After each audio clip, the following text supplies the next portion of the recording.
আম্মু জয় হতো, গোসল করাই দিত, খাওয়াইতো। মায়ের জামাগুলো দেখলে এখনো চোখে পানি চলে আসে। আমার ছোট একটা ভাই আছে, ও শুধু মায়ের কবরে চলে যায়। রাত্রে ব্যাগ বসে যায় আমি মায়ের কবরে যাবো। এখনো শুনিয়া ঘুরে বেড়াচ্ছে, তারা আরামে ঘুরে বেড়াচ্ছে। এখনো পুলিশ ডিসি কারাও কেউই ধরছে না তাদের। মায়ের সাথে স্মৃতিগুলো ধরা আছে হচ্ছে আমাদের ছবিগুলো।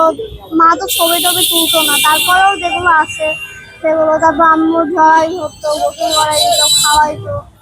এগুলোই ধরা আছে। মায়ের জামাগুলো দেখলে এখনো চোখে পানি চলে আসে।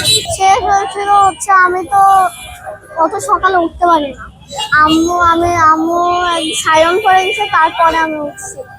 আম্মু বললো যে সায়ন করে গেছে, তুমি নামাজ পড়ে শুয়ে পড়ো। তাই বলে জয় ধরে বললো যে তুমি যে নামাজ পড়ে শুয়ে পড়ো। আমি আর নামাজ পড়ছিলাম না, শুধু শুয়ে পড়েছিলাম। এই শেষ কথা। তারপর তো আর আমার দেখা মনে হয়। আমার নানা তো বৃদ্ধ হয়ে গেছে, আমাদেরই ভালো লাগছে। আমি বড় বোন। আমার ছোট একটা ভাই আছে, ও শুধু মায়ের কবরে চলে যায়। রাত্রে ব্যাগ বসে যায় আমি মায়ের কবরে যাবো। নানিকে বলে যে তোমার সাথে কবে দেখা হবে জানি না। মায়ের কাছে চলে গেলাম, ফলমূল ব্যাগে গুছাই নাই। ও তো আর বোঝে না যে আমার কিছু হতে নাই।